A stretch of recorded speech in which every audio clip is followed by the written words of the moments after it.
नमस्कार दोस्तों, स्वागत है आपका आपके अपने इस YouTube channel exam Guru tips and tricks में। दोस्तों एनसीईआरटी का निचोड़ हमने बोला था कि बायोलॉजी यानी कि साइंस के लिए एनसीईआरटी भी हम शुरू करेंगे।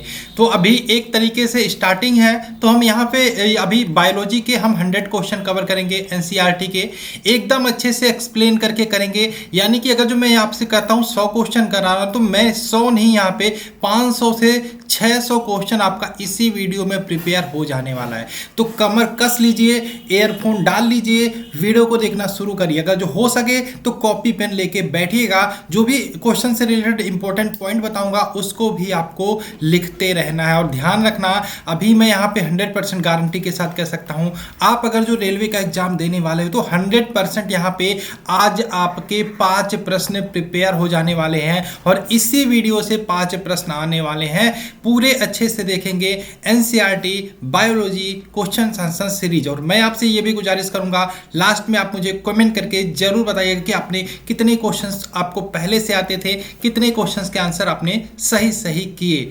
ठीक, तो चलिए शुरू करते हैं। जो लोग पहली बार जुड़े हैं उनसे मैं एक बात करना चाहूँगा कि आप लोग चैनल को सब्सक्राइब जरूर कर लेगा जो आप रेलवे एग्जाम्स की तैयारी करते हो तो, और साथ में सब्सक्राइब के बगल में बेल का आइकन मिलेगा, उसको भी आप दबा देना, जिससे सारे वीडियोज के नोटिफिकेशन मिलते रहे। मैं आपसे एक और गुजारिश करूंगा, आप लोग कुछ मत करो, लेकिन कम से कम वीडियो अगर जो पसंद आ जाए तो शेयर जरूर कर देना, कम से कम 5 लोगों तक। ठीक, साथ में हमारी 2 पीडीएफ चल रही हैं, रेलवे स्पेशल साइंस के लिए है, जो आपको 1 लाइनर मिलेगा, चैप्टर वाइज मिलेगा, 130 पेज का टोटल पीडीएफ है, लिंक डिस्क्रिप्शन में मिल जाएगा। इसके साथ में चैप्टर वाइज के साथ साथ अलग अलग 500 और 500 यानी कि 1000 1 लाइनर इंपॉर्टेंट क्वेश्चन है, 500 केमिस्ट्री में, 500 बायोलॉजी में।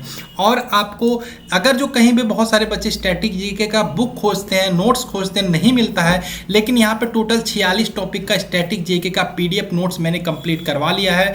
यहाँ पे 175 पेज का पीडीएफ है, ये भी आपको डिस्क्रिप्शन में मिल जाएगा। साइंस हो या स्टैटिक जीके का, दोनों का डेमो पीडीएफ देखना चाहते हैं उसके लिंक भी आपको डिस्क्रिप्शन में मिल जाएगी। उसके बाद आप डिसाइड करिएगा पीडीएफ लेना है या नहीं। तो चलिए शुरू करते हैं आज का ये सेशन। जैसा कि मैंने बोला लंबा चलने वाला है, इसलिए एयरफोन लगा के आराम से देखिएगा। हमारा टेलीग्राम ग्रुप है एग्जाम गुरु सुधीर, ये वाला, इसको आप ज्वाइन कर लीजिएगा फॉर पीडीएफ के लिए। ठीक है, तो चलिए पहला प्रश्न आपके सामने स्क्रीन पर है, जीव विज्ञान का पिता किसे कहा जाता है। बहुत ही सिंपल क्वेश्चन है और आज की वीडियो का पहला क्वेश्चन, मुझे लगता है 90% बच्चों को ये प्रश्न आता होगा।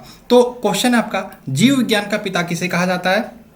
तो फादर ऑफ बायोलॉजी अरस्तु को कहा जाता है। किसको? अरस्तु। इंग्लिश में लिखते हैं अरिस्टोटस। ठीक है, अरस्तु को फादर ऑफ बायोलॉजी बोला जाता है। अब यहाँ पे फादर ऑफ बायोलॉजी 3 चीजें आती हैं। एक तो father of biology, father of biology अगर जो आपसे पूछे तो क्या होता है? अरस्तु होता है। क्या लगाते हो? अरस्तु। अगर जो आपसे पूछे father of zoology, father of zoology, तो आप क्या लगाओगे? तो भी आप अरस्तु ही लगाओगे। इसका भी आंसर, राइट आंसर अरस्तु ही होगा। लेकिन अगर जो आपसे पूछ ले फादर ऑफ बॉटनी या वनस्पति विज्ञान के पिता कौन है, तो ध्यान रखना ये आपके होते हैं थियोफ्रेस्टस। क्या होते हैं? थियोफ्रेस्टस। तो फादर ऑफ बायोलॉजी अरस्तु, फादर ऑफ जूलॉजी अरस्तु, और फादर ऑफ बॉटनी या फादर ऑफ वनस्पति विज्ञान जो होता है, वनस्पति विज्ञान के पिता, तो ये हो गए थियोफ्रेस्टस। और ध्यान रखना ये जो बायोलॉजी है, एक क्वेश्चन पूछा जाता है जीव विज्ञान या बायोलॉजी क्या है। बायोलॉजी शब्द का प्रयोग सर्वप्रथम किसने किया था? तो बायोलॉजी शब्द का सर्वप्रथम प्रयोग किया था लैमार्क। किसने? लैमार्क तथा ट्रेविरेनस ने। लैमार्क तथा ट्रेविरेनस ने बायोलॉजी शब्द का सर्वप्रथम प्रयोग किया था। तो 1 2 3 4 क्वेश्चन आपके इस एक क्वेश्चन से तैयार हो गए हैं। तो आशा है आपको याद हो गया होगा। फिर से हम चलते हैं, जीव विज्ञान के पिता किसे कहते हैं? अरस्तु को कहते हैं। जूलॉजी यानी कि जंतु विज्ञान का पिता किसे कहते हैं? वो भी अरस्तु को कहते हैं। वनस्पति विज्ञान का पिता किसे कहते हैं? थियोफ्रेस्टस को कहते हैं। हम कोशिश करेंगे आपको वीडियो में ही याद करा दें। तो यहाँ पे पहला प्रश्न था, यहाँ पे ये भी ध्यान रखिएगा, यह बायोलॉजी शब्द का सर्वप्रथम लैमार्क तथा ट्रेविरेनस ने किया था। आइए आगे चलते हैं क्वेश्चन नंबर सेकंड की तरफ। ये है क्वेश्चन, जीवन का भौतिक आधार क्या है? जीवन का भौतिक आधार क्या है? तो ध्यान रखिएगा यहाँ पे जो जीव द्रव्य होता है जिसको हम प्रोटोप्लाज्म बोलते हैं, ये आपका इसको जीवन का भौतिक आधार कहा जाता है। देखो जीवन का भौतिक आधार यहाँ पे किसको, यहाँ पे मैंने बोला जीवन का भौतिक आधार आपका जीव द्रव्य। अब ये कथन की बात करें, ये कथन है किसका? ये किसने कहा था कि जीवन का भौतिक आधार जीव द्रव्य है या जीवन का भौतिक आधार प्रोटोप्लाज्म है? किसने कहा था? एक प्रोफेसर थे, प्रोफेसर हक्सले।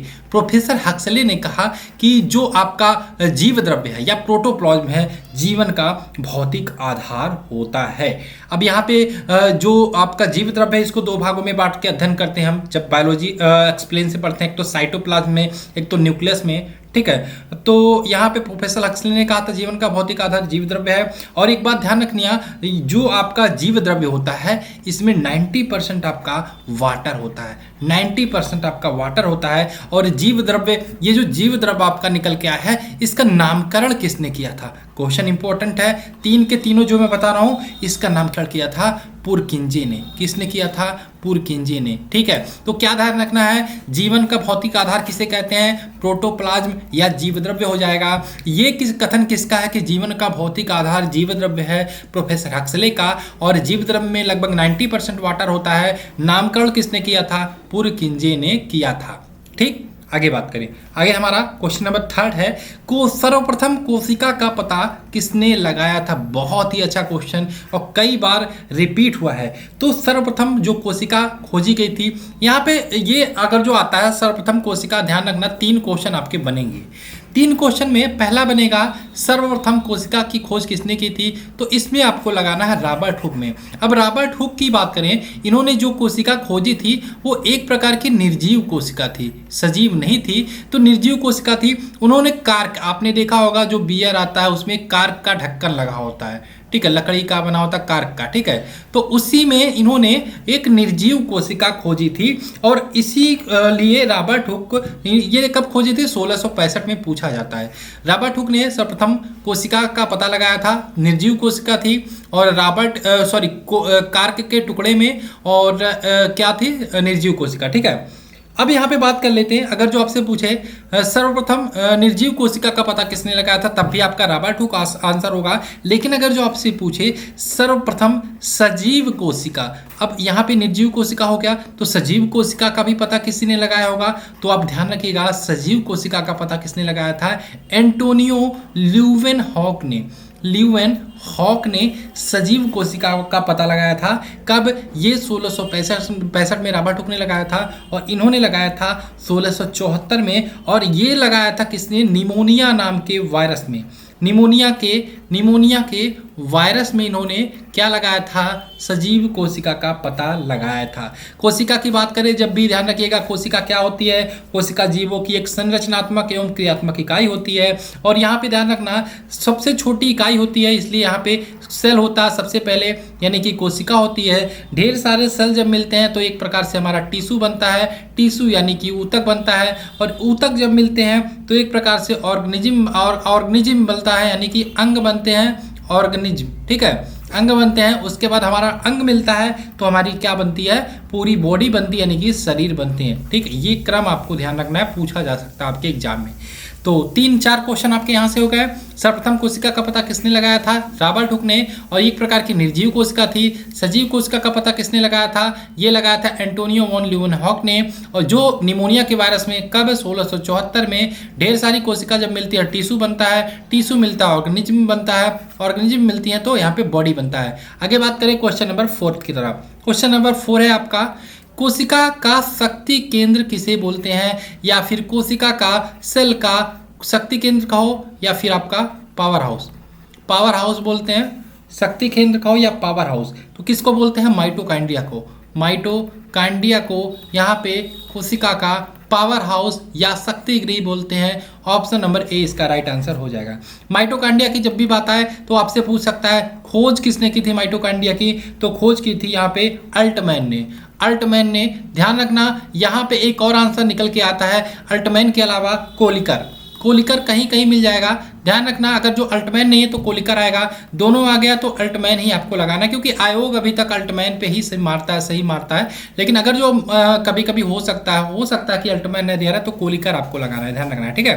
तो आयोग की तरफ से अल्टमैन इसका सही आंसर होता है। और बात करें नामकरण किसने किया था माइटोकांड्रिया, तो बेंडा ने किया था। किसने किया था? बेंडा ने किया था। और कोशिका का श्वसन स्थल बोलते हैं इसको, क्या बोलते हैं? कोशिका का श्वसन स्थल, ठीक है, श्वसन स्थल बोलते हैं किसको? माइटोकांड्रिया को, ठीक है। तो यहाँ पे 3-4 क्वेश्चन हो गए। कोशिका का शक्ति केंद्र किसे कहा जाता है? माइटोकांड्रिया को।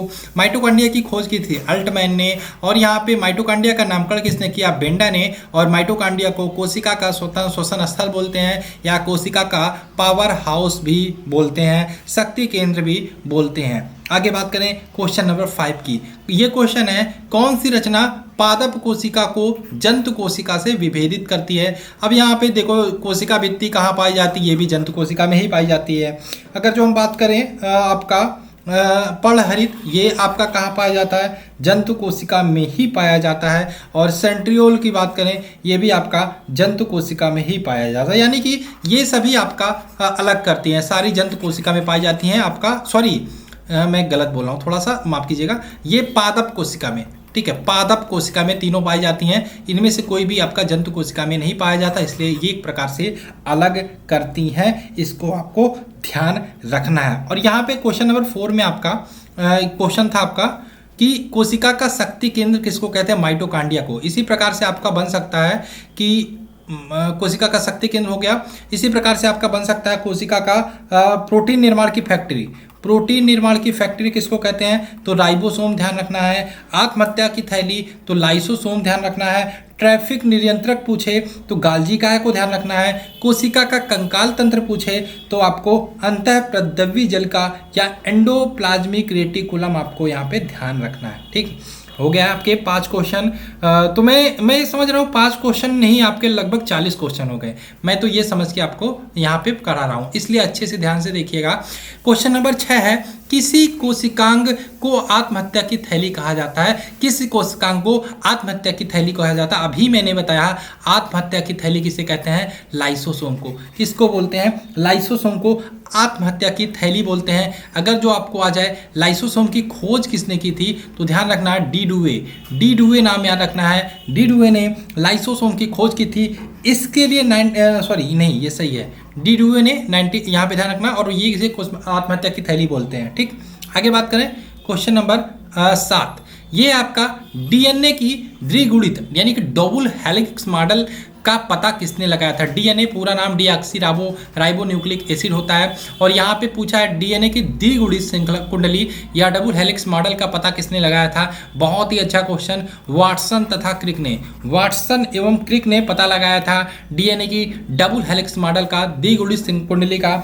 ये कब लगाया था? 1953 में, 1953 में। और इसके लिए इन्हें 1962 में क्या मिला था? नोबेल प्राइज मिला था। इसके लिए इन्हें नोबेल प्राइज मिला था। कब मिला था?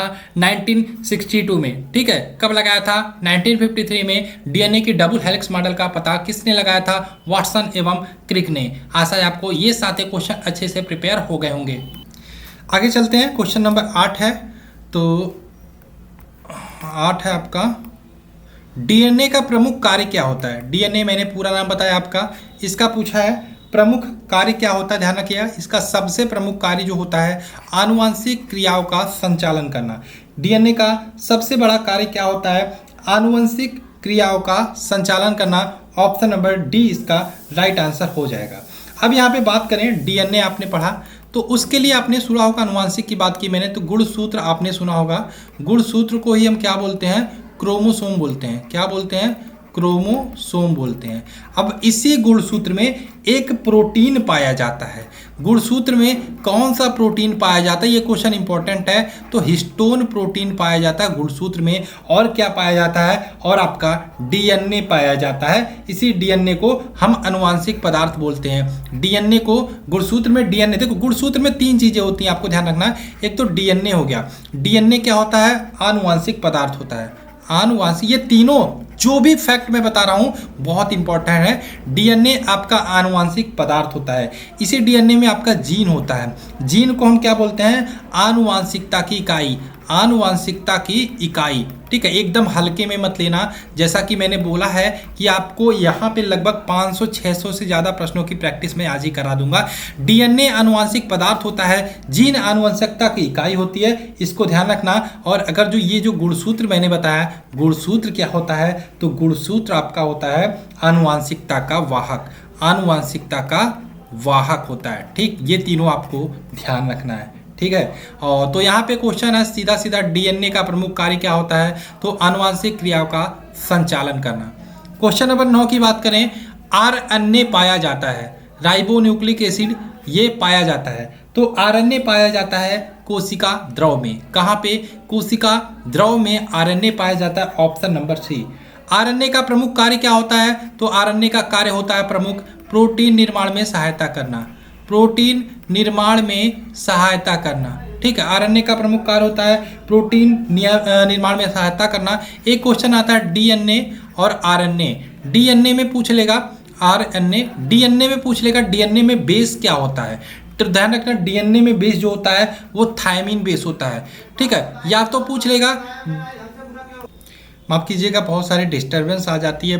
बगल में गली पड़ता है, वहाँ पे लोग रहते हैं, पता नहीं क्या किस टाइप के लोग हैं, उनको कोई मतलब नहीं होता पढ़ाई लिखाई क्या होता है, बस चलो छोड़ो जाने दो। डिस्टरबेंस हो जाती है थोड़ी सी, माइंड डाइवर्ट हो जाता है। डीएनए का मैंने बताया, डीएनए में बेस आपका होता है थायमिन।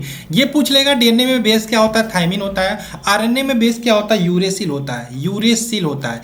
या फिर क्वेश्चन इस प्रकार से पूछ सकता है, डीएनए में बेस थायमिन होता है तो आरएनए में बेस क्या होगा? तो आरएनए में यूरेसिल होगा। तो इसको आप ध्यान रखना। आगे बात करें, आगे हम क्वेश्चन नंबर 10 की तरफ बढ़ रहे हैं। तो 10 नंबर क्वेश्चन है, आनुवांशिकता के पिता किसे कहते हैं? तो आनुवांशिकता के पिता बोलते हैं किसको? मेंडल बोलते हैं। मेंडले को आनुवांशिकता के पिता बोलते हैं। ये ऑप्शन नंबर क्वेश्चन नंबर 10 हो गया। अब बताइए 10 क्वेश्चन आपने कर लिया, कितना अच्छा लगा? क्या आपको अच्छा लग रहा है? तो कमेंट कर दीजिएगा। एक रिक्वेस्ट और करूंगा कि आप सब्सक्राइब जरूर कर दीजिएगा और शेयर कम से कम 5 लोग को जरूर करिएगा, ठीक है। और कुछ नहीं मांगता, साथ में पीडीएफ भी ले सकते हो, लिंक आपको डिस्क्रिप्शन में मिल जाएगा। थोड़ा बहुत आप सपोर्ट करना चाहते हो तो आगे चलते हैं क्वेश्चन नंबर 11 की तरफ। क्वेश्चन नंबर 11 है, मनुष्य में गुणसूत्रों की संख्या कितनी होती है? तो बहुत ही अच्छा क्वेश्चन। मनुष्य में गुणसूत्रों की संख्या की बात करें तो 2 चीजें आती हैं। एक तो आपसे कह सकता 23 जोड़ी, ठीक है, 23 जोड़ी आपको याद रखना है। या फिर 23 जोड़ी की जगह 23 जोड़ी, एक जोड़ी में 2 ही नग होते हैं, या 23 जोड़ी या 46 टोटल गुणसूत्र होते हैं। अब यहाँ पे ध्यान रखना, 23 जोड़ी गुणसूत्र होते हैं। इसमें 2 चीज़ें होती हैं। एक तो आपका ऑटोसोम होता है। ऑटोसोम जो मेल होते हैं या फीमेल होती है उनमें समान होता है, ठीक है। मेल और फीमेल में टोटल 22 जो जोड़ी होती हैं या फिर 44 जो गुणसूत्र होता है वो समान होता है। और दूसरा होता है सेक्स क्रोमोसोम। सेक्स क्रोमोसोम ये आपका एक जोड़ी यानी कि 2 होता है। इसी पे डिपेंड करता है लड़का होगा या लड़की। अगर जो पुरुष होना है तो XY गुणसूत्र होगा और महिला होना है तो XX गुणसूत्र होगा। इस सारी चीज़ों को आपको ध्यान रखना, यानी कि 44 जो गुणसूत्र होते हैं वो ऑटोसोम होते हैं, 2 होते हैं सेक्स क्रोमोसोम, ठीक है। इसको आप ध्यान रखिएगा, ठीक। आगे बात करें, एक और क्वेश्चन ध्यान रखना। गुणसूत्र की बात की तो गुणसूत्र की खोज किसने की थी? तो खोज की थी आपकी स्ट्रॉसबर्गर ने। स्ट्रॉसबर्गर से ध्यान रखिएगा, बर्गर तो आपको याद होगा। गुणसूत्र की खोज की थी स्ट्रॉसबर्गर ने। ऑप्शन नंबर यहाँ पे हो गया 46, यानी कि ऑप्शन नंबर ए इसका राइट आंसर होगा, ठीक। आगे बात करें क्वेश्चन नंबर 12 है, मनुष्यों में होने वाले आनुवांशिक रोग कौन कौन से हैं? तो मनुष्य में आनुवांशिक रोग की बात करें तो ध्यान रखिएगा, वर्णांधता एक प्रकार का आनुवांशिक रोग है। हीमोफीलिया भी आनुवांशिक रोग है। टर्नर सिंड्रोम, यानी कि ये तीनों आपके आनुवांशिक रोग के अंतर्गत आ जाएंगे। और भी आनुवांशिक रोग होते हैं, जैसे आपका होता है डाउन सिंड्रोम। डाउन सिंड्रोम में क्या होता है? डाउन सिंड्रोम में जो 21वां जोड़ी का गुणसूत्र होता है वो 2 की बजाय क्या हो जाता है? 3 हो जाता है। इसको ध्यान रखना। उसके बाद बात करें टर्नर सिंड्रोम की, मैंने बात की, ये भी एक प्रकार का आनुवांशिक रोग है। टर्नर सिंड्रोम में क्या होता है, महिला में होता है स्पेशली, और इसमें 23वें जोड़ी जो गुणसूत्र होते हैं उसमें सिर्फ एक्स होता है। यानी कि डाउन सिंड्रोम की बात करें 21वें जोड़ी में 2 की बजाय 3 गुणसूत्र आ जाते हैं, यानी कि टोटल इसमें 47 गुणसूत्र हो जाएंगे, जिसको डाउन सिंड्रोम रहेगा। और टर्नर सिंड्रोम में जो आपका महिला में होता है 23वें जोड़ी गुणसूत्र में सिर्फ एक्स गुणसूत्र होगा, यानी कि इसमें 45 गुणसूत्र होंगे टोटल। और वहीं पे बात करें पटाऊ सिंड्रोम आपका एक प्रकार का आनुवांशिक रोग है। और बात करें वर्णांता, आपको मैंने बताया हीमोफीलिया भाव का, ये सारे क्या है, आनुवांशिक रोग है। वर्णांता के अंतर्गत क्या होता है, इसमें 2 कलर रेड और ग्रीन, रेड और ग्रीन को जो पहचानने की क्षमता होती है, विभेद नहीं कर पाता, पहचान नहीं कर पाता, अंतर नहीं बता पाता। और जो वर्णांता रोग होता है वो किस कोशिका के प्रभावित होने से होता है, तो ध्यान रखिएगा शंकु कोशिका, आंख में हमारी कोन कोशिका के प्रभावित होने पे वर्णांता नामक रोग हो जाता है। हीमोफीलिया की बात करें, इसमें हमारा रुधिर स्कंदन प्रभावित होता है। इसमें हीमोफीलिया में वाहक जो होती हैं महिलाएं होती हैं, और पीड़ित जो होते हैं या प्रभावित जो होते हैं वो पुरुष होते हैं। तो आशा आपको सारे जो पॉइंट बताएं वो समझ में आ गए होंगे। और इसमें क्या क्या आनुवांशिक रोग हैं, down syndrome, Turner syndrome, Patau syndrome और हीमोफीलिया और वर्णांता, ये सारे क्या है, आपके आनुवांशिक रोग हैं। आगे चलें, क्वेश्चन नंबर 13 है, लड़का पैदा होगा तो गुणसूत्र क्या होगा। अभी मैंने बताया, यहाँ पे अगर जो चलते हैं तो मैंने बताया यहाँ पे ये वाले 11 नंबर क्वेश्चन में ये बॉय जब होगा या मेल तब होगा जब XY गुणसूत्र मिलेगा, XX होगा तो फीमेल। तो आपसे पूछा लड़का, तो XY इसका राइट आंसर हो जाएगा। क्या, XY। जैसा कि मैंने बताया ये जो अंतर होता है XY, ये लगभग 23वें जोड़ी पे डिपेंड करता है। 22 जोड़ी यानी कि 44 गुणसूत्र समान होते हैं, 23वां जोड़ी जब XY होगा तो आपका लड़का होगा, आदमी होगा, पुरुष होगा, और XX होगा तब आपकी महिला होगी। ठीक, तो ऑप्शन नंबर सी इसका राइट आंसर होगा। अब बात करें क्वेश्चन नंबर 14, हीमोफीलिया रोग से ग्रस्त व्यक्ति में क्या लक्षण दिखाई देते हैं। अब हीमोफीलिया में अभी मैंने बताया थोड़ी देर पहले, इसमें वाहक क्या होती हैं, वाहक आपकी महिलाएं होती हैं, वाहक आपकी महिला होती है। और यहाँ पे जो पीड़ित होता है या आपका प्रभावित होता है ये कौन होता है, ये पुरुष होता है। इसमें हीमोफीलिया में क्या होता है हमारा, हीमोफीलिया में रुधिर स्कंदन वाले जो प्रोटीन होते हैं, प्रोथ्राम्बिन, थ्रोम्बिन, ये सारे प्रोटीन होते हैं, किस लिए जिम्मेदार होते हैं, रुधिर स्कंदन के लिए। रुधिर स्कंदन वाले प्रोटीन का निर्माण नहीं हो पाता, रुधिर स्कंदन वाले प्रोटीन का निर्माण नहीं हो पाता। अब देखो रुधिर स्कंदन नहीं होगा तो खून जमेगा नहीं, तो आपका अगर जो कहीं पे भी थोड़ा बहुत कट जाता है तो खून बहता रहेगा, वो बंद नहीं होगा। तो यहाँ में क्या होगा, हीमोफीलिया से ग्रस्त व्यक्ति में रक्त का बहना बंद नहीं होगा। ऑप्शन नंबर बी इसका राइट आंसर हो जाएगा। ठीक, तो आशा है सारी चीज़ें समझ में आ रही होंगी। ठीक, आगे बात करें क्वेश्चन नंबर 15, जीन के बारे में कौन सा कथन सत्य है। तो जीन को मैंने क्या बताया, आनुवांशिकता की इकाई। इसमें से पूछा है कौन सा कथन सत्य है, तो डीएनए की जीन की बात करें, यह आनुवांशिकता की इकाई है, सही है। यह गुणसूत्र में उपस्थित होता है, सही है। यह डीएनए की एक क्रियात्मक इकाई है, सही है। यानी कि यहाँ पे चारों ऑप्शन आपके राइट आंसर हो जाएंगे। आगे बात करें क्वेश्चन नंबर 16 है, जीन का सर्वप्रथम कृत्रिम संश्लेषण किसने किया था। तो जीन का सर्वप्रथम कृत्रिम संश्लेषण किया था हरगोविंद खुराना ने, भारतीय थे, इसलिए आपको भी गर्व की बात होनी चाहिए और इसको याद रखना चाहिए। ठीक है, जीन का सर्वप्रथम कृत्रिम संश्लेषण किसने किया था, हरगोविंद खुराना ने। आगे बात करें क्वेश्चन नंबर 17 है, प्राकृतिक चयन के सिद्धांत का प्रतिपादक का क्या नाम है। प्राकृतिक चयन के सिद्धांत के प्रतिपादक कौन थे, चार्ल्स डार्विन। कौन थे, Charles Darwin, option number A. आगे बात करें आनुवंशिकता संबंधी प्रयोगों के लिए मेंडल ने किस पौधे का चुनाव किया था। तो ध्यान रखना, यह सबको पता होगा, मटर के पौधे का चुनाव किया था मेंडले ने आनुवंशिकता संबंधी प्रयोगों के लिए। ठीक, आगे है एक वर्णांध व्यक्ति, कलर ब्लाइंडनेस जिसको बोलते हैं, अभी थोड़ी देर पहले मैंने बताया, लाल और हरे कलर को पहचान करने की क्षमता नहीं होती और उसको पहचान नहीं कर पाते। पुरुष प्रभावित होते हैं, इसमें भी महिला वाहक का कार्य करती हैं। इसको हम एक और लोग बोलते हैं डाल्टोनिज्म, डाल्टोनिज्म नाम से भी जानते हैं किसको, वर्णांता को। तो इसमें कौन कौन सा रंग नहीं पहचान पाता, लाल हरा। ठीक, ऑप्शन नंबर डी, लाल और हरा, रेड और ग्रीन। ठीक, आगे बात करें क्वेश्चन नंबर 20 है, किस संघ के जंतुओं को जीवद्रव्य के स्तर पर गठित जंतु कहा जाता है। क्वेश्चन है किस संघ के जंतुओं को जीवद्रव्य के स्तर पर गठित जंतु कहा जाता है। तो ध्यान रखिएगा, इसका आंसर हो जाएगा प्रोटोजोआ। प्रोटोजोआ यानी कि ऑप्शन नंबर ए इसका राइट आंसर हो जाएगा। आगे बात करें क्वेश्चन नंबर 21 है, एक कोशिकीय जंतु अमीबा एवं यूग्लिना को किस संघ के अंतर्गत रखा गया है? एक कोशिकीय जंतु अमीबा और यूग्लिना को किस संघ के अंतर्गत रखा गया? तो ये रखा गया आपका प्रोटोजोआ संघ के अंतर्गत। ऑप्शन नंबर डी इसका राइट आंसर हो जाएगा। आगे क्वेश्चन नंबर 22 की बात करें, लंबा चलेगा वीडियो, घबराइएगा नहीं, एकदम अच्छे से देखते रहिएगा। अगर जो एक वीडियो से 1 घंटे के वीडियो से 1 घंटे या जो भी चलता है, आपके 500 से 600 प्रश्न प्रिपेयर हो जाते हैं, रिवीजन हो जाते हैं, तो मैं नहीं समझता आपको इससे अच्छा वीडियो मिलने वाला है।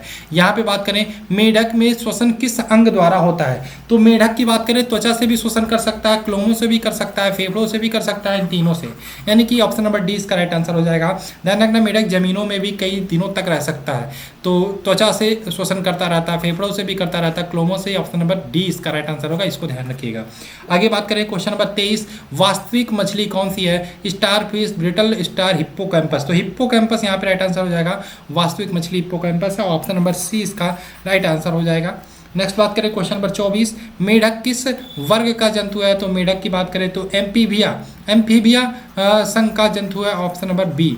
आगे बात करें क्वेश्चन नंबर 25, स्तनियों का हृदय कितने कोष्ठी होता है? मनुष्य का हृदय की बात करें तो मनुष्य का ध्यान रखिएगा 4 कोष्ठी होता है, ठीक है। कितने कोष्ठी होता है? 4 कोष्ठी होता है। डेली 20 क्वेश्चन की सीरीज चलती है, जिसमें हम किरण पब्लिकेशन की बुक को करा रहे हैं। 100 वीडियो आपको मिलेंगे, इसमें से 50 वीडियो आपके बायोलॉजी को होंगे। उसी में हम आपके किरण की बुक के सारे क्वेश्चन कराए, साथ में टॉपिक कराया है। उसमें मैंने एक वीडियो हृदय का टॉपिक कराया था। हृदय से रिलेटेड सारे क्वेश्चन मैंने 10 मिनट में पूरे हृदय की संरचना मैंने बताई थी, ठीक है। तो यहाँ पे बात हो रही है मनुष्य का हृदय कितने कोष्ठी होता है? 4 कोष्ठी होता है। और ध्यान रखिएगा स्तनियों का जो हृदय होता है वो भी 4 चैम्बर्स का होता है या 4 कोष्ठी होता है। ऑप्शन नंबर सी इसका राइट आंसर हो जाएगा। आगे बात करें क्वेश्चन नंबर 26 है आपका, स्तनधारी वर्ग में रक्त का सबसे अधिक तापमान किस जंतु में पाया जाता है? तो स्तनधारी वर्ग की बात करें जब भी, तो रक्त का सबसे ज़्यादा तापमान जो होता है वो बकरी में होता है। ऑप्शन नंबर बी इसका राइट आंसर हो जाएगा, बकरी। नेक्स्ट बात करें क्वेश्चन नंबर 27, मछली किस अंग से सांस लेती है? अंग होगा यहाँ पे, किस अंग से सांस लेती है? तो मछली सबको पता होगा यहाँ पे किस से सांस लेती है? फेफड़ों से लेती है, गिल से लेती है, फेफड़े नहीं, गलफड़े होते हैं, गलफड़े से लेती है, गिल जिसको बोलते हैं। Option number C. 28 की बात करें, क्वेश्चन नंबर 28 है, सबसे बड़ा स्तनधारी का क्या नाम है? तो सबसे बड़ा स्तनधारी आपका ब्लू व्हेल होता है। कौन सा होता है? ब्लू व्हेल होता है सबसे बड़ा स्तनधारी, ठीक है, ब्लू व्हेल। नेक्स्ट बात करें, सबसे छोटा पक्षी, विश्व का सबसे छोटा पक्षी कौन सा है? तो विश्व का सबसे छोटा पक्षी है हमिंगबर्ड विश्व का सबसे छोटा पक्षी है। नेक्स्ट बात करें, कशेरुक जंतु के शरीर में सर्वाधिक कठोर भाग कौन सा होता है? तो कशेरुक जंतु की बात करें, सर्वाधिक कठोर भाग होता है दांत का इनेमल। दांत की सबसे ऊपरी परत होती है और शरीर का सबसे कठोर भाग होता है, ठीक है, ध्यान रखिएगा, कठोर हिस्सा। ऑप्शन नंबर ए दांत का इनेमल। नेक्स्ट बात करें, क्वेश्चन नंबर आपका 31 है आपका, व्हेल में श्वसन किस अंग से होता है? व्हेल में श्वसन होता है आपका किससे होता है? गिल से होता है या फेफड़े से होता है, ठीक है। यहाँ पे रहने क्या, व्हेल में श्वसन अंग की बात हो रही है, श्वसन अंग की बात हो रही है, फेफड़ों से होता है, ठीक है, फेफड़ा इसका श्वसन अंग होता है। Option number C. नेक्स्ट बात करें क्वेश्चन नंबर 32, आधुनिक मानव को जंतुओं के किस वर्ग में रखा गया? तो आधुनिक मानव को जंतुओं के किस वर्ग में रखा गया? तो ध्यान रखिएगा, इसका आंसर होगा प्राइमेट्स। कुछ क्वेश्चन आपको रटने पड़ेंगे ऐसे ही, उसको आप 1 लाइनर बना के लिख सकते हैं। तो आधुनिक मानव को जंतुओं के किस वर्ग में रखा गया? तो प्राइमेट्स वर्ग के अंतर्गत रखा गया है। आगे बात करें, क्वेश्चन नंबर 33 है, ऊतकों के अध्ययन संबंधी विज्ञान को क्या कहते हैं? ऊतक यानी कि टिश्यू के अध्ययन संबंधी, टिश्यू क्या होता है? देखो मैंने बोला सेल जब मिलती है यानी कि कोशिका मिलती है तो आपका टिश्यू बनता है या ऊतक बनता है। ऊतक जब मिलता है तो आपका यहाँ पे अंग बनता है, अंग जब मिलती है या तो आपका बॉडी बनता है, ठीक। यहाँ पे ध्यान रखना, यहाँ पे बोल रहा है ऊतक यानी कि टिश्यू से संबंधी अध्ययन जिसमें किया जाता है उसको हम क्या बोलते हैं? तो इसको हम बोलते हैं हिस्टोलॉजी के अंतर्गत ऊतकों का अध्ययन किया जाता है, या टिश्यू संबंधी विज्ञान का अध्ययन किया जाता है। इसके अलावा साइटोलॉजी है, साइटोलॉजी में किसका अध्ययन किया जाता है? कोशिका विज्ञान का अध्ययन किया जाता है, कोशिका विज्ञान का अध्ययन किया जाता है, ठीक है, इसको ध्यान रखिएगा। आगे बात करें, हमारा नेक्स्ट क्वेश्चन नंबर 34 है, इसको ध्यान से समझिएगा। इसमें है आपका कोशिकाओं के समूह को क्या कहते हैं? अब इसमें मैंने आपको बताया कि ढेर सारे जब सेल मिलते हैं तो क्या बनता है? सेल मिलते हैं तो आपको टिश्यू बनते हैं, ठीक है, टिश्यू बनते हैं। तो यानी कि सेल अब ढेर सारे मिलेंगे तो टिश्यू बनेंगे, तो ऊतक बनेंगे। अब टिश्यू मिलेंगे तो आपका कोई बॉडी का अंग बनेगा, ऑर्गेनिज्म बनेगा। उसके बाद जब अंग ढेर सारे मिलेंगे तो बॉडी मिलेगी। तो यहाँ पे पूछा है कोशिका यानी कि सेल के समूह को क्या कहेंगे, तो सेल के समूह को टिश्यू यानी कि ऊतक कहेंगे। तो ऑप्शन नंबर ए इसका राइट आंसर हो जाएगा, ऊतक। ठीक, आगे बात करें, क्वेश्चन नंबर 35 है, पुनरुत्पादन की क्षमता किस प्रकार के ऊतकों में सर्वाधिक होती है। पुनरुत्पादन की क्षमता यानी कि अगर जो डैमेज हो गया है तो जितना जल्दी वो रिकवर कर सके। ठीक है, तो पुनरुत्पादन की क्षमता किस प्रकार की कोशिका में आपका किस प्रकार की ऊतक में सर्वाधिक होती है, तो ये आपका ध्यान रखिएगा, उपकला। इसी को हम बोलते हैं एपिथेलियम। ठीक है, एपिथेलियम बोलते हैं उपकला। इसमें पुनरुत्पादन की क्षमता सर्वाधिक होती है, एक प्रकार का ऊतक है। आगे बात करें, क्वेश्चन नंबर 36 है, शरीर में सभी ऐच्छिक तथा अनैच्छिक क्रियाओं को नियंत्रित करने वाला ऊतक कौन है। तो किस प्रकार की क्रियाओं को, ऐच्छिक या अनैच्छिक क्रियाओं को नियंत्रित करने वाला ऊतक जो होता है हमारा, वो हमारा तंत्रिका तंत्र होता है। ऑप्शन नंबर सी इसका तंत्रिका ऊतक जो होता है वो नियंत्रण करता है। नेक्स्ट बात करें, क्वेश्चन नंबर 37, रक्त किस प्रकार का ऊतक है। तो ब्लड मैंने टॉपिक बताया था, तो मैंने सिंपल एक लाइन बोला था, जो ब्लड होता है हमारा एक तरल संयोजी ऊतक होता है। तरल भी होता है, संयोजी होता है। ठीक है, तो संयोजी है ऑप्शन में, तो यही आपका राइट आंसर हो जाएगा। ब्लड का पीएच कितना होता है, 7.4 होता है, ये भी आपको ध्यान रखना है। ठीक, आगे बात करें, आरेखित पेशीय ऊतक कहाँ पाए जाते हैं। तो आरेखित पेशीय ऊतक की बात हो रही है, ये आपका पाए जाते हैं अमाशय में। ऑप्शन नंबर बी, अमाशय में आरेखित पेशीय ऊतक पाए जाते हैं। क्वेश्चन नंबर 39 की बात करें, संयोजी ऊतक के उदाहरण कौन कौन से हैं। तो संयोजी ऊतक की बात करें, लिम्फ की बात हो रही है, हड्डियों की बात हो रही है, प्रोटीन की बात हो रही है, ये तीनों आपके एक प्रकार से संयोजी ऊतक के उदाहरण है। तो यानी कि ऑप्शन नंबर डी इसका राइट आंसर हो जाएगा। ठीक, आगे बात करें, क्वेश्चन नंबर 40, संकुचनशील ऊतक के नाम से जाना जाता है। संकुचनशील ऊतक के नाम से किसको जाना जाता है, तो ध्यान रखिएगा, जो आपका पेशीय ऊतक होता है, ऑप्शन नंबर डी, इसको हम संकुचनशील ऊतक के नाम से भी जानते हैं। ठीक, नेक्स्ट बात करें, क्वेश्चन नंबर 41, चेतना ऊतक किस प्रकार के ऊतक को कहते हैं। चेतना ऊतक की बात हो रही है, जो हमारी तंत्रिका ऊतक होती है उसको हम चेतना ऊतक भी बोलते हैं। क्या, चेतना ऊतक भी बोलते हैं, किसको, तंत्रिका। नेक्स्ट बात करें, क्वेश्चन नंबर 42, हीमोग्लोबिन पाया जाता है। तो हीमोग्लोबिन पाया जाता है, तो हीमोग्लोबिन पाया जाता है आरबीसी में। आरबीसी यानी कि रेड ब्लड सेल में पाया जाता है हीमोग्लोबिन। ठीक है, आरबीसी का लाइफ पूछ ले, जीवन काल पूछ ले, तो 120 दिन होता है। आरबीसी कहाँ पे बनता है, तो ध्यान रखना है, लाल अस्थि मज्जा या रेड बोन मैरो में आरबीसी बनता है। ठीक है, और मृत्यु कहाँ पे होती है, प्लीहा में होती है, स्प्लीन में होती है। तो ऑप्शन नंबर 20 का राइट आंसर होगा। हीमोग्लोबिन कहाँ पाया जाता है, आरबीसी में पाया जाता है। यहाँ पे अगर जो पूछ ले हीमोग्लोबिन किस में मापा जाता है, तो ध्यान रखिएगा, ये भी आपका हीमोसाइटोमीटर, हीमोसाइटोमीटर ये आपका इसी से, इस यंत्र से आपका हीमोग्लोबिन मापा जाता है। आगे बात करें, क्वेश्चन नंबर 43 है, किस ग्रंथि को मास्टर ग्रंथि बोलते हैं। तो ध्यान रखिएगा, जो आपका पिट्यूटरी ग्लैंड होता है, जिसको हम पीयूष ग्रंथि भी बोलते हैं, पिट्यूटरी ग्रंथि या फिर पीयूष ग्रंथि, ये आपका मास्टर ग्रंथि होता है, इसको आप ध्यान रखिएगा। मटर के दाने के समान होती है, लेकिन ये बहुत सारे हार्मोन्स का स्रावण करती है, जो हमारे लिए बहुत ही महत्वपूर्ण है। आपने एसटीएच हार्मोन सुना होगा, पीटीएच हार्मोन सुना होगा, बहुत सारे हार्मोन सुने होंगे। ठीक है, ठीक है, आइसोप्रिन हार्मोन सुना होगा। ठीक है, तो ये सारे आपका जो स्रावित होती है पिट्यूटरी ग्लैंड या फिर मास्टर ग्लैंड जिसको बोलते हैं, इसी से स्रावित होती है, इसे हम पीयूष ग्रंथि भी बोलते हैं। ठीक है, ध्यान रखिएगा, ऑप्शन नंबर सी इसका राइट आंसर हो जाएगा। नेक्स्ट, मानव शरीर में हड्डियों की संख्या होती है। तो मानव शरीर में कितनी हड्डियां होती हैं, टोटल 206 हड्डियां होती हैं। बच्चों में पूछे 300 हड्डियां होती हैं। ठीक, नेक्स्ट बात करें, भोजन में उपस्थित शर्करा को माल्टोज में बदलता है। तो भोजन में ऐसा क्या उपस्थित होता है जो शर्करा को माल्टोज में बदलता है। तो ध्यान रखिएगा, जो हमारा टाइलिन नामक एंजाइम पाया जाता है हमारे लार में, ठीक है, वो हमारा जो शर्करा को माल्टोज में बदल देता है। ऑप्शन नंबर ए इसका राइट आंसर हो जाएगा। नेक्स्ट, क्वेश्चन नंबर 46 है, भोजन का अवशोषण शरीर के किस अंग में होता है। तो भोजन के अवशोषण की बात करें, शरीर के छोटी आंत में होता है। ठीक है, छोटी आंत में होता है। ऑप्शन नंबर सी, भोजन का अवशोषण शरीर के किस अंग में होता है, छोटी आंत में होता है। नेक्स्ट बात करें, मानव शरीर की सबसे बड़ी ग्रंथि की बात हो रही है। तो सबसे बड़ी ग्रंथि जब भी पूछे तो ध्यान रखिएगा, यकृत। यकृत मानव शरीर की सबसे बड़ी ग्रंथि होती है। Option number D.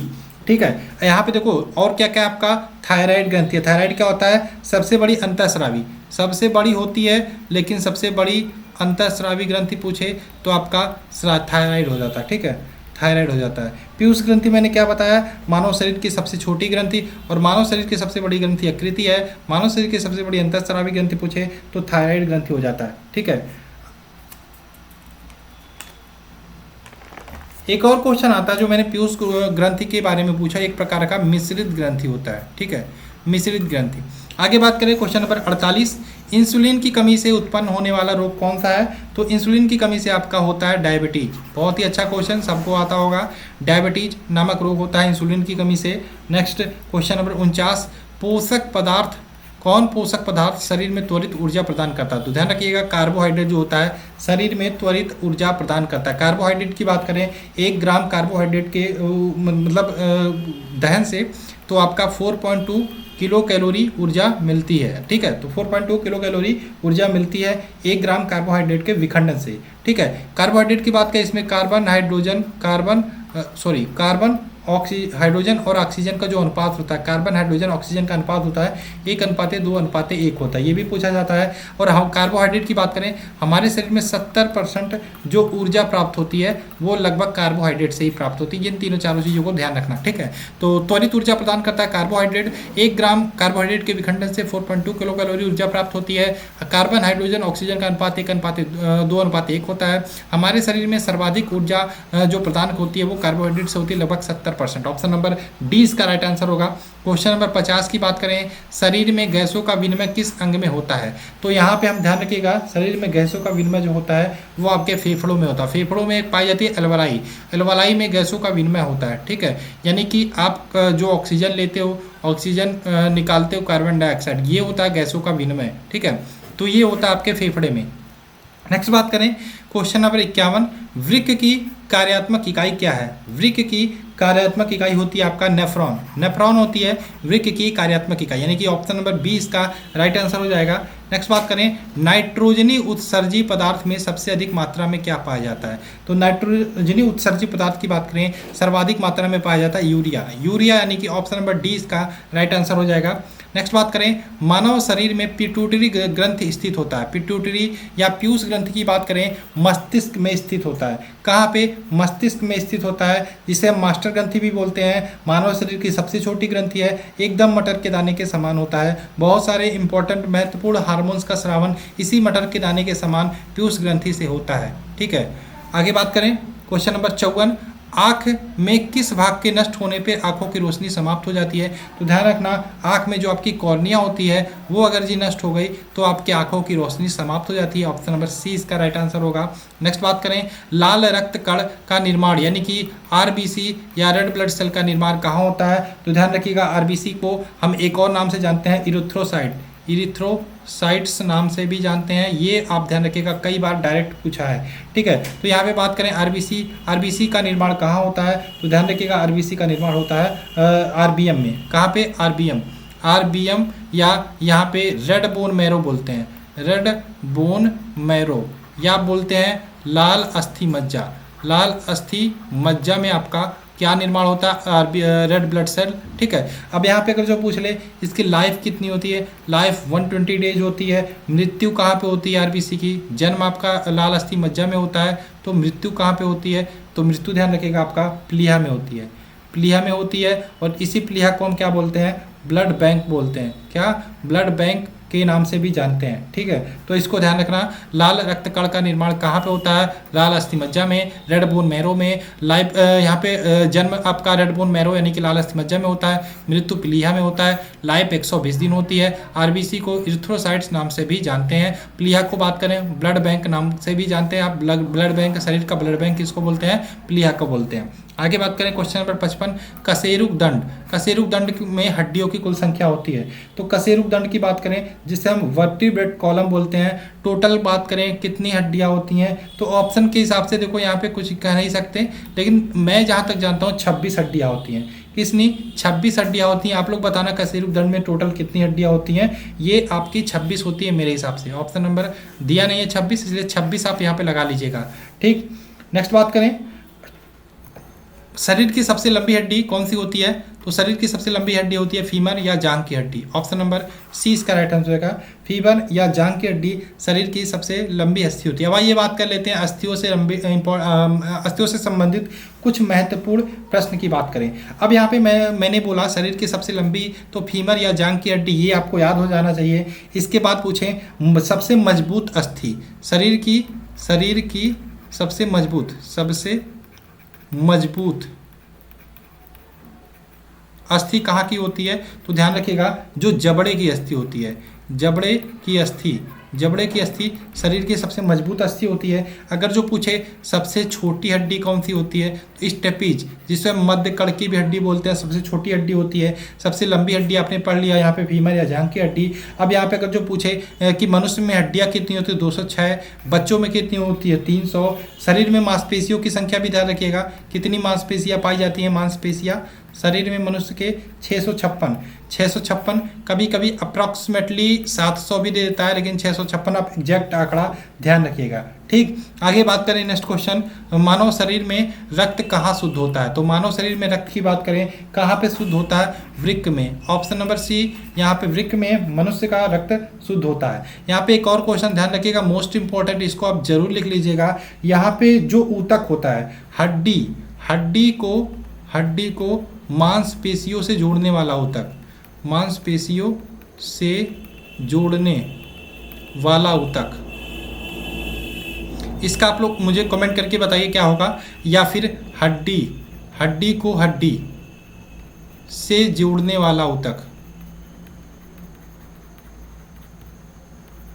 इसका आप मुझे कमेंट करके बताएं। ध्यान रखिएगा, हड्डी को मांसपेशियों से जोड़ने वाला ऊतक क्या होता है? हड्डी को मांसपेशियों से जोड़ने वाला ऊतक होता है टेंडन। ठीक है, टेंडन। और हड्डी को हड्डी से जोड़ने वाला जो ऊतक होता है उसे हम लिगामेंट बोलते हैं। क्या बोलते हैं? लिगामेंट। ये दोनों मोस्ट इंपॉर्टेंट है, इसको आप ध्यान रखिएगा। नेक्स्ट बात करें, क्वेश्चन नंबर 59 है, मनुष्य के हृदय में स्पंदन 1 मिनट में कितनी बार होता है? तो ये होता है 1 मिनट में 72 टाइम्स, यानी कि 72 बार।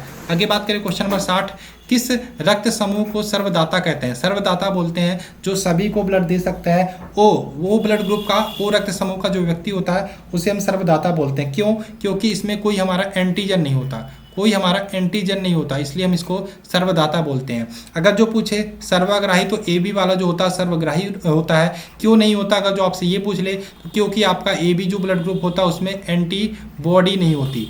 ओ में एंटीजन नहीं होता, ए बी में एंटीबॉडी नहीं होती, इसलिए ओ को हम रक्त समूह को सर्वदाता कहते हैं, ए बी को हम सर्वग्राही बोलते हैं। इसका option number D right answer होगा। नेक्स्ट आपका, किस ब्लड ग्रुप को सर्वग्राही कहते हैं? अभी मैंने बताया ए बी को सर्वग्राही बोलते हैं। क्यों? क्योंकि इसका रीजन है इसमें कोई एंटीबॉडी नहीं पाया जाता। नेक्स्ट बात करें क्वेश्चन नंबर 62, विटामिन डी का रासायनिक नाम क्या है? विटामिन डी की बात करें, इसका रासायनिक नाम होता है कैल्सीफेरॉल विटामिन डी का रासायनिक नाम है। विटामिन डी की बात करें, इसमें हार्मोनल विटामिन भी बोलते हैं, हार्मोनल विटामिन भी बोलते हैं। किसको? विटामिन डी को। मैं फिर से लिख देता हूँ, हार्मोनल विटामिन बोलते हैं किसको? विटामिन डी को। और यहाँ पे इसकी कमी से क्या रोग होता है? रिकेटस जो होता है बच्चों में होता है, सूखा रोग होता है। इसमें हड्डी की तरह एकदम संरचना दिखने लगती है शरीर की। नेक्स्ट होता है ऑस्टियोमलेशिया। ठीक है, ऑस्टियोमलेशिया। ये जो ऑस्टियोमलेशिया होता है ये वेस्को में होता है, रिकेटस बच्चों में होता है। विटामिन डी एक प्रकार का हार्मोनल विटामिन है, सूर्य के प्रकाश से हमें विटामिन डी प्राप्त हो जाता है, हार्मोन्स। ठीक है, और यहाँ पे इसका रासायनिक नाम होता है calciferol. Option number D. Next बात करें, कौन सा युग्म सुमेलित नहीं है? तो यहाँ पे विटामिन रासायनिक नाम है, तो विटामिन ए का ध्यान रखिएगा, रासायनिक नाम रेटिनॉल होता है, बहुत इंपॉर्टेंट है। विटामिन बी का रासायनिक नाम थायमिन होता है। बी में कई प्रकार के विटामिन होता है। सही में बात करें तो विटामिन बी कोई विटामिन नहीं होता, ये विटामिन बी कॉम्प्लेक्स होता है। विटामिन बी कॉम्प्लेक्स में कई विटामिन के समूह होता है, vitamin B1, B2, B3, B6, B9, B12, बहुत इंपॉर्टेंट है। ठीक है, तो यहाँ पे बी के थायमिन हो गया, सी का एस्कॉर्बिक एसिड हो गया, ये तीनों सही है। लेकिन विटामिन के का रासायनिक नाम क्या टोकोफेरॉल होता है? क्या टोकोफेरॉल होता है? नहीं। टोकोफेरॉल किसका रासायनिक नाम होता है? विटामिन ई का। विटामिन ई जिसको हम ब्यूटी विटामिन भी बोलते हैं, इसका रासायनिक नाम टोकोफेरॉल होता है। विटामिन के का रासायनिक नाम क्या होता है? तो विटामिन के की बात करें तो फिलोक्विनोन आपका इसका रासायनिक नाम होता है। तो यहाँ पे इसका आंसर ऑप्शन नंबर डी हो जाएगा। ठीक, ऑप्शन नंबर डी। आगे बात करें क्वेश्चन नंबर 64, मानव शरीर में आयोडीन की कमी से उत्पन्न रोग कौन सा होता है? तो ग्वाइटर या घेंगा। ग्वाइटर या घेंगा बोलता है ऑप्शन नंबर ए, मानव शरीर में आयोडीन की कमी से उत्पन्न रोग होता है। नेक्स्ट बात करें क्वेश्चन नंबर 65, ये आपका कौन सा युग्म सुमेलित नहीं है? विटामिन ए की कमी से रतौंधी होता, सही है।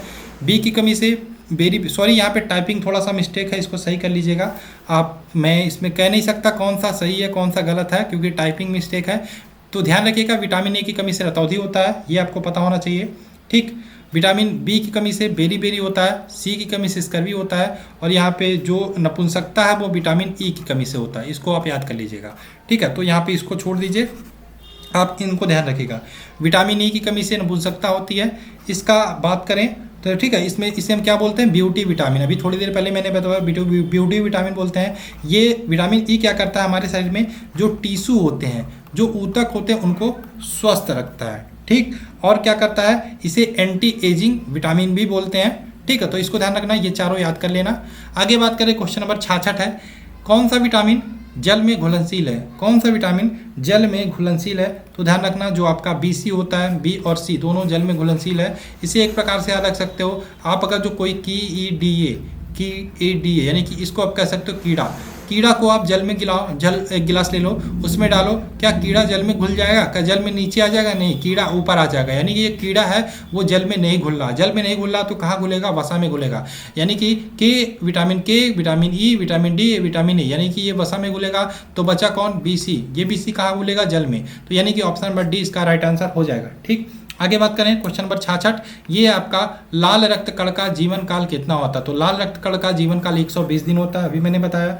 नेक्स्ट क्वेश्चन नंबर 68 की बात करें, मानव शरीर में ताप का नियंत्रक किसके द्वारा होता है? तो ताप नियंत्रक की बात करें, हाइपोथैलेमस। किसके द्वारा? हाइपोथैलेमस द्वारा ताप नियंत्रक होता है। ताप नियंत्रक के साथ साथ यहाँ पे प्रेम, भूख, प्यास, ठीक है, रक्तचाप, खुशी, इन सब का नियंत्रण कौन करता है आपका? ये आपका हाइपोथैलेमस करता है। अब यहाँ पे एक क्वेश्चन पूछता है, शरीर में खेलते कूदते भागते दौड़ते समय जो संतुलन बनाने का काम करता है, संतुलन बनाने का काम करता है सेरिबेलम। सेरिबेलम का करता है, ठीक है। अगर जो आपसे पूछ ले, जो बुद्धिमत्ता या बुद्धिमत्ता और स्मृति का नियंत्रण कौन करता है? तो कौन करता है? सेरिब्रम। ये दोनों आप ध्यान रखना, कंफ्यूजन मत होना, सेरिबेलम, सेरिब्रम, ठीक है, दोनों ध्यान रखना।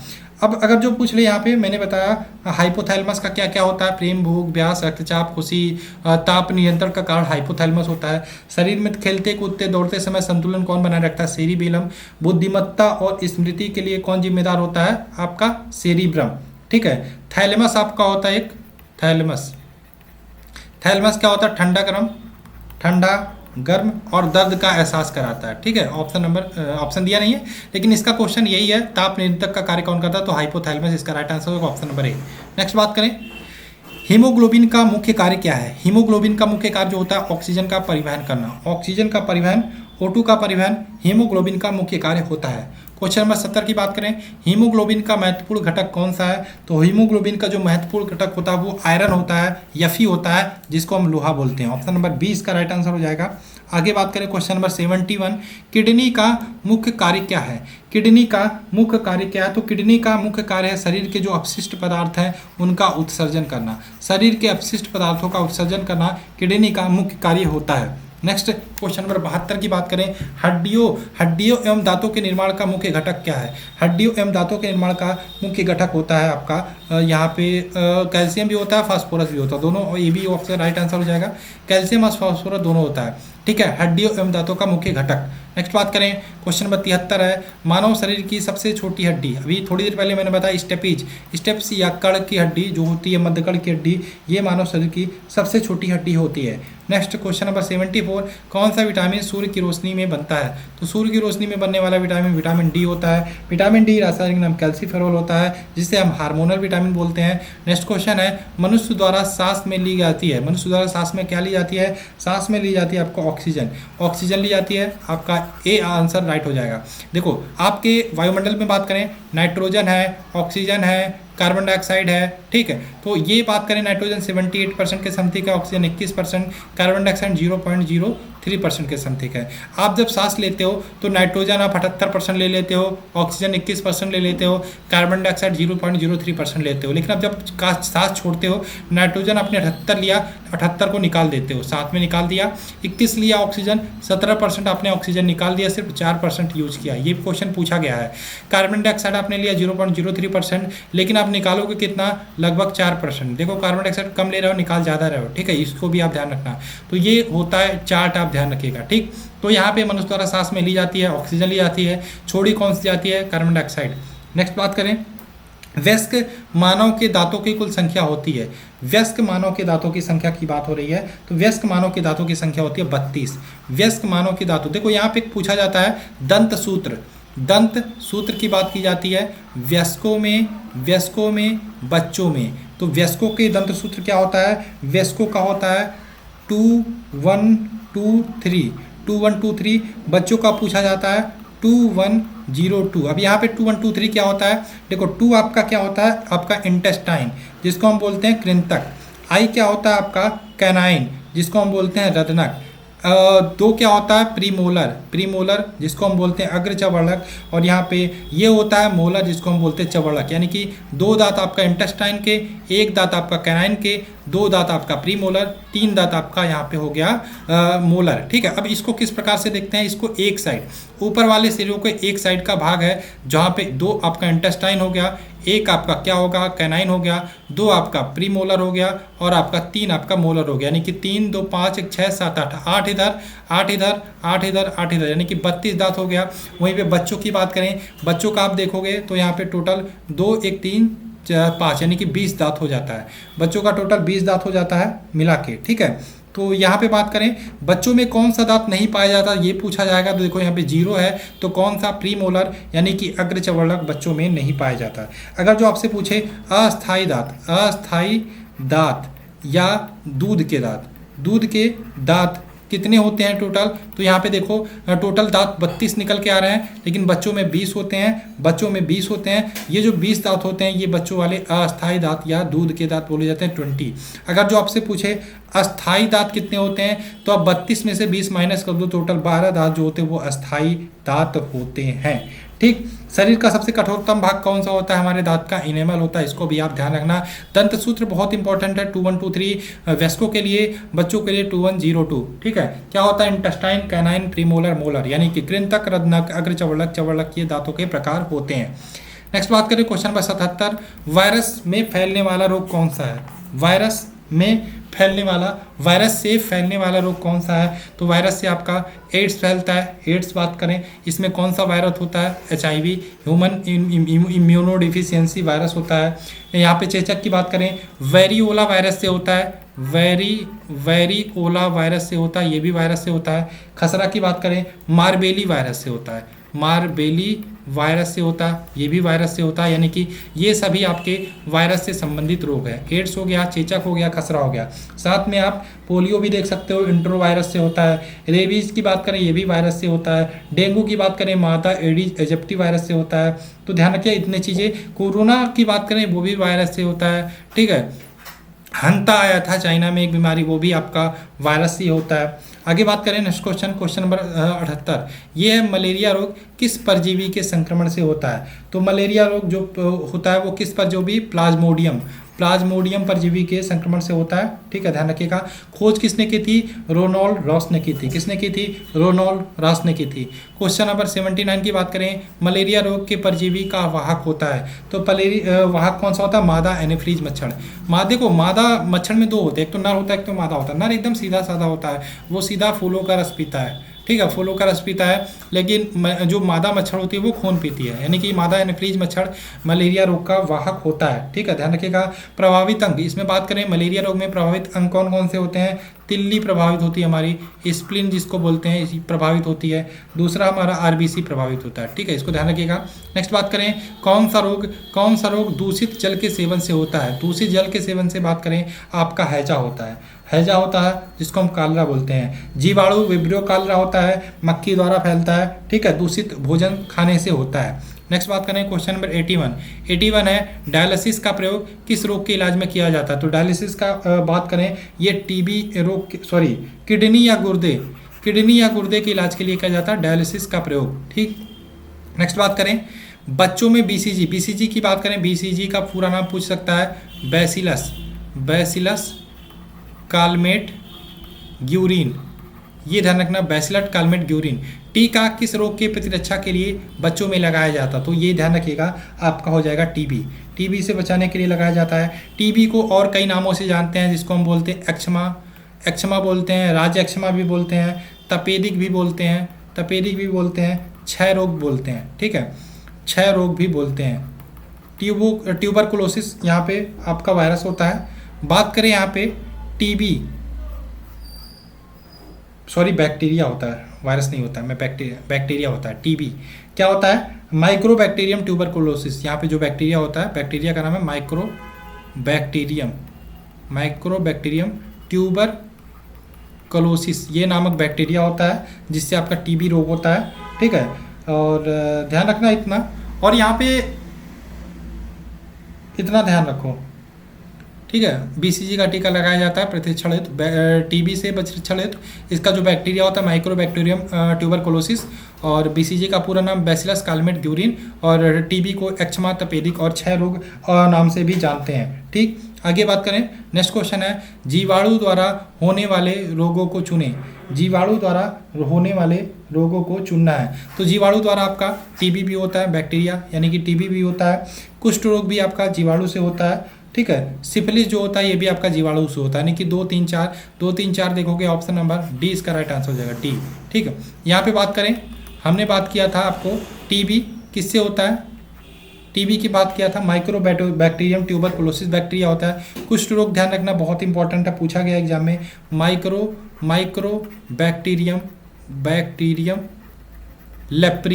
माइक्रोबैक्टीरियम लेप्री नामक बैक्टीरिया होता है जिससे आपका कुष्ठ रोग होता है। ठीक है, नेक्स्ट बात करें question number 84।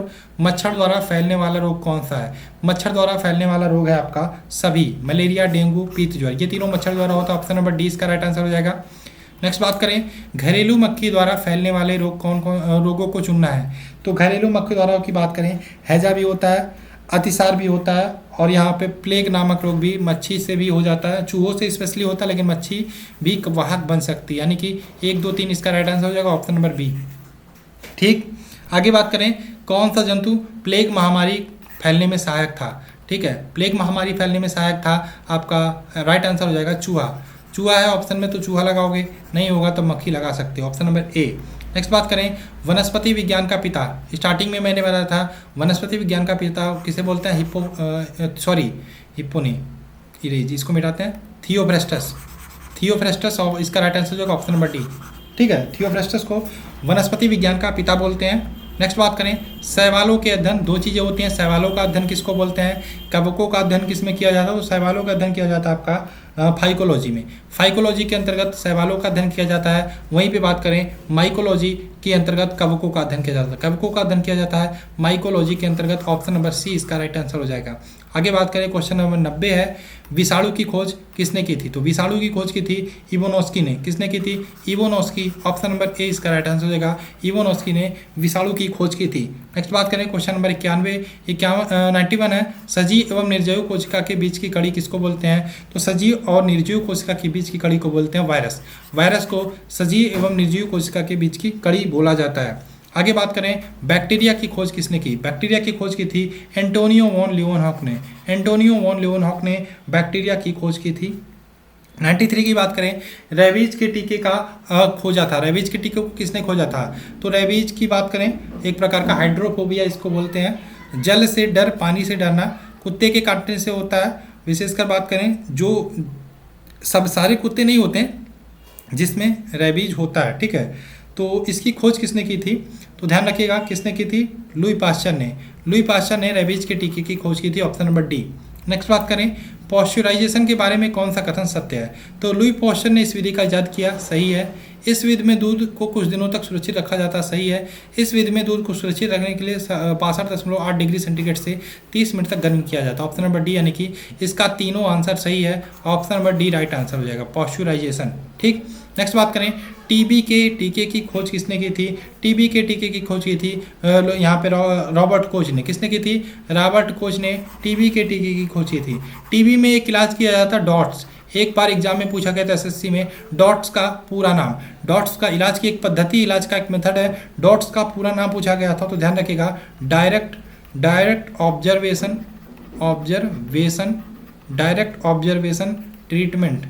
Treatment short course. Direct observation treatment short course होता है यहाँ पे डॉट्स का पूरा नाम। तो क्वेश्चन आपका टीबी के टीके की खोज किसने की थी? तो रॉबर्ट कोच ने की थी। आगे बात करें क्वेश्चन नंबर 96 है कौन सा पौधा कवक एवं शैवाल के बीच परस्पर संबंध को दर्शाता है? तो लाइकेन। कौन दर्शाता है? लाइकेन। ऑप्शन नंबर ए इसका राइट आंसर हो जाएगा। नेक्स्ट बात करें क्वेश्चन नंबर 97 किस पौधे की पत्ती में जड़ पाई जाती है? किस पौधे की पत्ती में जड़ पाई जाती है? तो ब्रायोफाइट्स जो होते हैं उनके पत्ती में जड़ पाई जाती है। ऑप्शन नंबर सी इसका राइट आंसर हो जाएगा। नेक्स्ट है इसको सुमेलित करना है, तो प्रकंद या राइजोम। प्रकंद की बात करें, राइजोम या प्रकंद किसको कहते हैं? हल्दी को। हल्दी यानी कि ऑप्शन नंबर 3 से मिलेगा। स्तंभकंद या ट्यूबर, इसका मिलान किससे होगा? ये होगा स्तंभकंद या कंद बोलते हैं आलू को। ठीक, सल्क कंद की बात करें, इसका मिलान प्याज से हो जाएगा। घन कंद की बात करें, इसका हो जाएगा जिमी कंद से। यानी कि प्रकंद राइजोम आलू होता है, स्तंभ कंद ट्यूबर ये होता है हल्दी। प्रकंद राइजोम हल्दी होता है, ठीक है। स्तंभ कंद ट्यूबर आलू होता है, सल्क कंद बल्ब जिसको बोलते हैं प्याज होता है, और घन कंद कर्म आपका जिमी कंद होता है। ठीक है, इसको आप मिला सकते हो, देख लीजिएगा कौन सा सही होगा। ए का तीसरा हो गया, ठीक है, और बी का आपका चौथा हो गया, सी का आपका पहला हो गया। ये ऑप्शन नंबर सी इसका राइट आंसर हो जाएगा। ठीक, सी हो जाएगा। ठीक, नेक्स्ट बात करें 99 शुष्कोद्भिद लक्षण वाला पौधा होता है। तो शुष्कोद्भिद लक्षण वाला पौधा होता है आपका नागफनी। Option number A. और आज के वीडियो का लास्ट क्वेश्चन, 1 घंटे से ज़्यादा का वीडियो बन चुका है और आशा है आपने एंजॉय किया होगा, सारे क्वेश्चन अच्छे लगे होंगे। पौधों में प्रकाश संश्लेषण पत्तियों के किस भाग में संपन्न होता है? तो किस भाग में होता है? पर्णदल लैमिना में होता है। ऑप्शन नंबर सी इसका राइट आंसर हो जाएगा। तो चलिए मिलते हैं नेक्स्ट वीडियो में। और 100 क्वेश्चन थे टोटल, लगभग मैंने समझता हूँ लगभग 500 क्वेश्चन आपके यहाँ पे प्रिपेयर हुए होंगे। कई सारे एक्स्ट्रा फैक्ट भी मैंने बताए, ठीक है। तो वीडियो को लाइक कर देना है, नए हो तो सब्सक्राइब कर देना, साथ में शेयर करना मत बोलना, मैं आपसे यही गुजारिश करूँगा। और कितने क्वेश्चन आपको पहले से आते थे कमेंट कर देना अच्छा सा। और फिजिक्स और केमिस्ट्री भी जल्दी मिलेगा आपको इसी से रिलेटेड, ठीक है। तो चलिए मिलते हैं नेक्स्ट वीडियो में। जय हिंद दोस्तों, जय भारत।